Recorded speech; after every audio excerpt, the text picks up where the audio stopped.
Kisah Nabi Yusuf alaihi salam. Assalamualaikum warahmatullahi wabarakatuh. Halo adik-adik. Perkenalkan, nama kakak Kak Sheila Aditya Yuning Tias, biasa dipanggil Kak Sheila. Nah, kita ketemu lagi nih di program Ramadan Asik bersama kisah teladan 25 Nabi. Kali ini kakak akan menceritakan sebuah kisah Nabi yang terkenal akan ketampanannya. Nah, kira-kira ada yang udah bisa nebak belum kisah nabinya siapa? Iya, betul banget, kisah Nabi Yusuf alaihi salam. Nah, penasaran kan sama kisahnya? Yuk kita dengerin bareng-bareng. Kisah Nabi Yusuf alaihi salam. Nabi Yusuf adalah orang yang mulia dan memiliki leluhur yang mulia juga. Nabi Yusuf adalah anak dari Nabi Yakub, kakeknya adalah Nabi Ishak, dan kakek uyutnya adalah Nabi Ibrahim. Sejak kecil Nabi Yusuf dikenal akan kesolehannya dan sangat berbakti kepada kedua orang tuanya. Ia memiliki 11 saudara laki-laki. Ia memiliki saudara kandung bernama Bunyamin yang memiliki ibu bernama Rahil. Pada suatu ketika, Nabi Yusuf mendapatkan sebuah mimpi. Ia melihat ada 11 bintang, 1 bulan, dan 1 matahari bersujud kepadanya. Ia pun menceritakan mimpi itu kepada ayahnya, Nabi Yakub. Nabi Yakub pun menjelaskan arti mimpi tersebut kepada Nabi Yusuf. 11 bintang tersebut adalah saudara laki-lakinya, 1 bulan itu adalah ayahnya, dan 1 matahari itu adalah ibunya. Nabi Yakub menjelaskan bahwa 11 bintang itu adalah ke-11 saudaranya, 1 matahari adalah ayahnya yaitu Nabi Yakub, dan 1 bulan yang sedang bersujud kepadanya adalah ibunya atau Rahil. Nabi Yakub memerintahkan kepada Yusuf agar tidak menceritakan ini kepada para saudaranya, khawatir saudaranya akan membencinya. Namun tanpa diceritakan pun ternyata para saudara sudah membenci Nabi Yusuf. Mereka memiliki rasa iri kepada Nabi Yusuf karena ia merupakan anak kesayangan dari Nabi Yakub. Pada suatu hari, para saudara mengajak Nabi Yusuf untuk berburu binatang ke dalam sebuah hutan. Nabi Yakub tidak menyetujuinya. Namun para saudara terus meyakinkan Nabi Yakub akan menjaga Yusuf sebaik-baiknya. Akhirnya Nabi Yakub pun memberikan izinnya dan mereka pun pergi berburu ke dalam hutan. Di dalam hutan ternyata para saudara memang telah memiliki rencana yang jahat.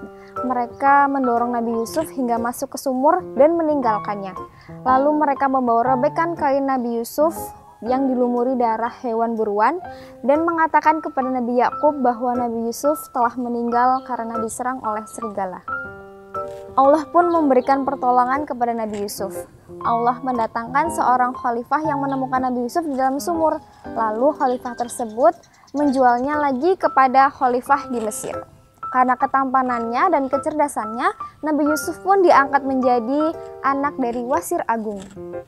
Yusuf tumbuh menjadi seorang yang tampan, cerdas, dan berilmu tinggi. Banyak sekali wanita-wanita yang menyukai Nabi Yusuf, tidak terkecuali Zulaiha, ibu tirinya sendiri.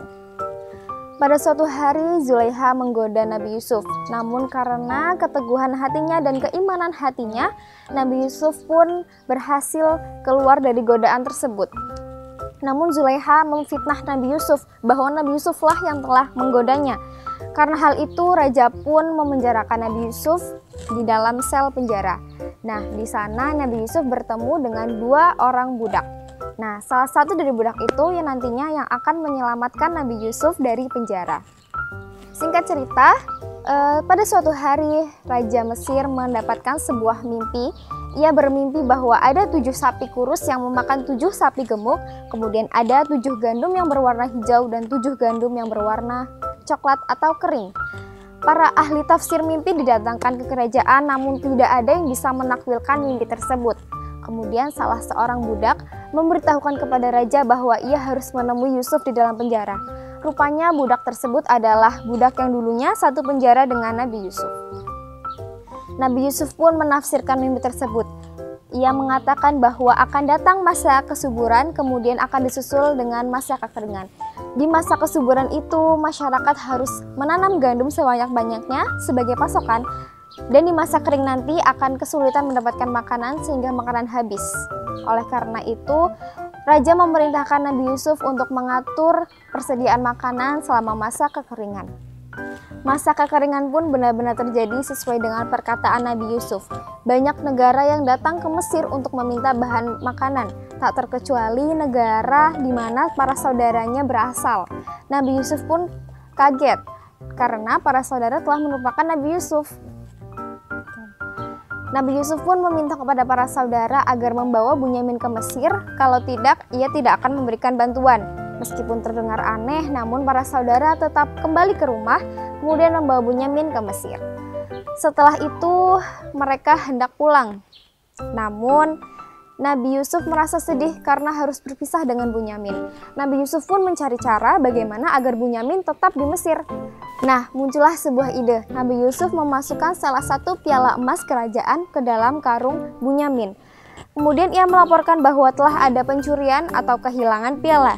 Nah, setelah digeledah, ternyata piala itu ditemukan di karung Bunyamin. Karena hal itu, Bunyamin pun harus menetap di Mesir dan Nabi Yusuf pun senang. Para saudara kembali ke negaranya dan memberitahukan kepada Nabi Yakub bahwa Bunyamin telah ditahan di Mesir karena pencurian. Nabi Yakub pun merasa sedih karena hal itu. Ia pun terus-terusan menangis sampai matanya putih dan tidak bisa melihat lagi. Kemudian Nabi Yakub pun memerintahkan kepada para saudaranya untuk kembali ke Mesir dan menjemput Bunyamin. Para saudara pun kembali ke Mesir. Nah, di Mesir, setelah mendengar cerita dari para saudaranya, Nabi Yusuf pun merasa kasihan kepada Nabi Yakub. Ia pun menceritakan siapa dirinya. Wah, tentu saja para saudaranya sangat kaget, bukan? Namun, setelah diceritakan siapa dirinya, Nabi Yusuf malah memaafkan kesalahan para saudaranya. Masya Allah, sangat mulia sekali kan adik-adik? Nah, dari situ Nabi Yusuf memerintahkan kepada para saudaranya untuk kembali ke negaranya dan menjemput ayah ibunya untuk bersama-sama tinggal di Mesir. Nah, kemudian para saudara menjemput ayah ibunya dan mereka pun berkumpul di Mesir.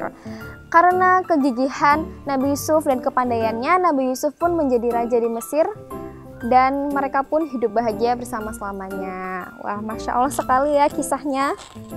Nah, itu dia adik-adik sedikit kisah dari kakak tentang Nabi Yusuf. Semoga kita bisa mengambil hikmah dari cerita ini ya.